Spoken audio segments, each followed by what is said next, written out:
After the somewhat lackluster iPhone 16 launch and the underwhelming Galaxy S25 reveal, tech enthusiasts are now turning their attention to Samsung's highly anticipated tri-foldable smartphone. This device was all but confirmed at Samsung's Galaxy Unpacked event in January, where the company showcased its outline alongside other upcoming products. However, it seems that this futuristic device won't be available to everyone, as reports suggest it will only launch in select markets.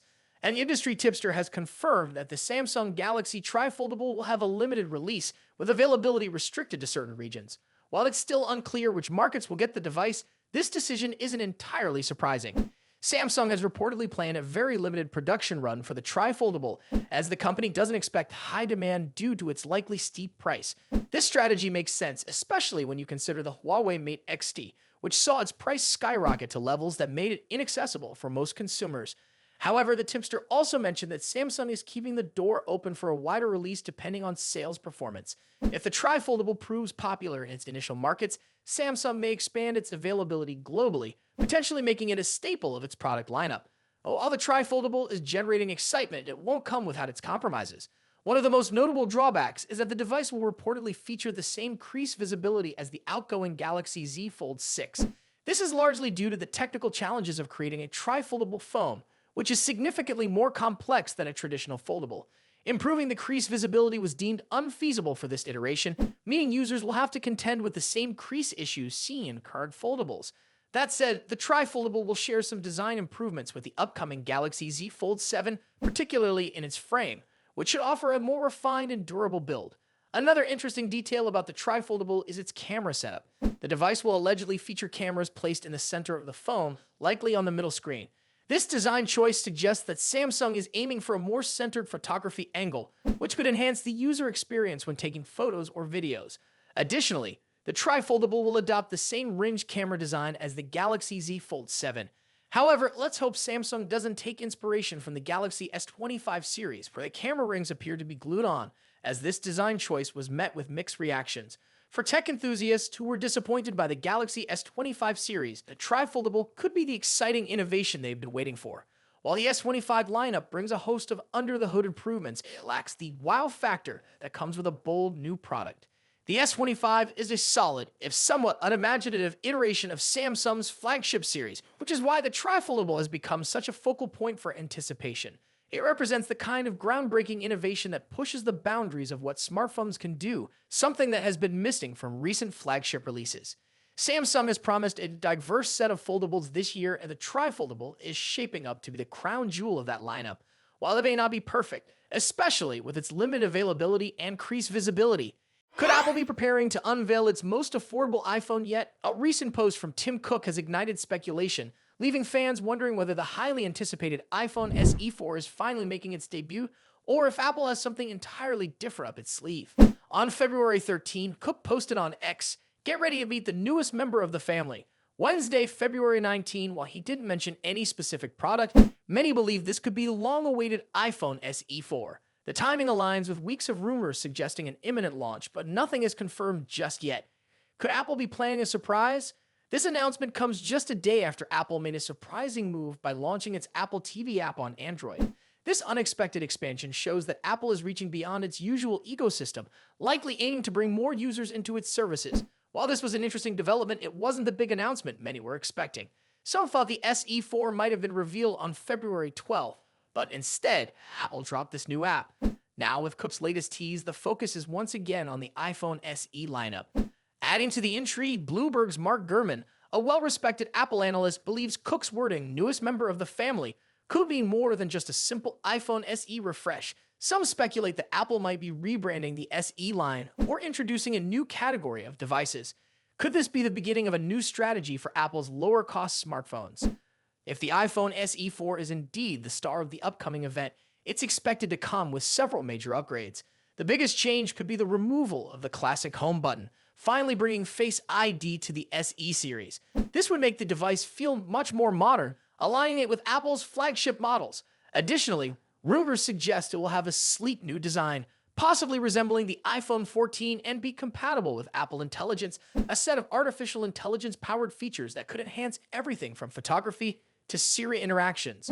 But Apple isn't stopping there. In addition to the SE4 and the iPhone 17 lineup expected later this year, another intriguing device is rumored to be in development. Dubbed the iPhone 17 Air, this model is said to be the thinnest iPhone Apple has ever made. It is expected to feature the powerful A19 chip, Apple's in-house silicon, and a single-lens camera system. Some believe this model could replace the iPhone 17 Plus, offering a fresh take on Apple's premium design philosophy. However, this device likely won't be revealed until much later in the year, leaving all eyes on the February 19 event. The big question now is, what exactly will Apple announce? While the iPhone SE4 remains the most likely candidate, there's always a chance that Apple could surprise everyone with something unexpected. Could it be a brand new product category, a refreshed Apple Watch, or perhaps an entirely different device no one has predicted yet? No matter what, the excitement surrounding this event is undeniable. Apple's carefully crafted teases always spark intense speculation, and this time is no different. Whether the SE4 is getting a long-awaited redesign or Apple has something completely new in store, February 19 is shaping up to be a major day for tech fans. So what do you think Apple is about to unveil? Let me know your thoughts in the comments. And if you want to stay updated on the latest Apple news, don't forget to like this video and subscribe to the channel. Thanks for watching, and I will see you at the next one. Could the Galaxy Z Fold 7 be taking a step backward in terms of functionality just to look sleeker? There's been a rumor floating around that suggests Samsung might make a bold move in the next iteration of its foldable phone by sacrificing a key feature to achieve a thinner design. Specifically, the S Pen could be downgraded, and while that may sound like a deal breaker for some, it could be a necessary trade-off if Samsung really wants to create the slimmest fold model ever. So why would Samsung make such a decision? According to the rumor, the company is refocusing on slimness, which has been a growing trend in the mobile industry. Samsung may be looking to one-up its previous models by making the Galaxy Z Fold 7 even thinner than the Galaxy Z Fold 6, which is already pretty slim at 5.6mm when unfolded. But will this quest for slimness really justify losing S Pen features? It's still unclear exactly what kind of downgrade the S Pen will face, but we know that the Galaxy Z Fold series already doesn't have a dedicated spot to store the S Pen. So it's hard to imagine how much slimmer Samsung could make the device without reducing the functionality of the S Pen. The Galaxy Z Fold 6 already lacks built-in S Pen storage, which means users need to carry it separately. But would that become an even bigger inconvenience if the S Pen's functionality were limited even more? To understand what could happen with the Fold 7, we need to look at Samsung's previous design decisions. For example, the Galaxy Z Fold Special Edition, which was released in China and South Korea under a different name, measures just 4.9mm thick when unfolded, but this model didn't support the S Pen at all. If Samsung takes the Fold 7 thinner than the Special Edition, that could mean removing the S Pen completely, or at the very least reducing its features. Samsung isn't the only brand focused on reducing the thickness of its devices. Competitors like Oppo are pushing the envelope with foldable phones that are as thin as possible. For instance, Oppo's Find N5, a phone that's similar to the Galaxy Z Fold, is rumored to measure around 4mm when unfolded. Samsung may feel a pressure to compete in this race for slimness, which could explain why they're making design decisions that may not sit well with all users. But is this really the right move for Samsung? Let's take a step back and think about how much slimmer foldable phones can actually get before sacrificing too much functionality. Sure, a thinner design can look sleek and stylish, but if it means losing features like the S Pen, one of the key differentiators of the Galaxy Z Fold series, it might not be worth it for many customers. In fact, the S Pen is one of the biggest selling points for the Galaxy Z Fold, and removing or downgrading its features would lead to backlash from users who rely on it for note-taking, sketching, and other tasks. It's important to remember that this is still just a rumor, and there's no confirmation yet whether the S Pen will actually lose functionality in the Galaxy Z Fold 7. Samsung may find a way to keep the S Pen intact while achieving a thinner design, or they may decide that slimness is more important than the S Pen in this case.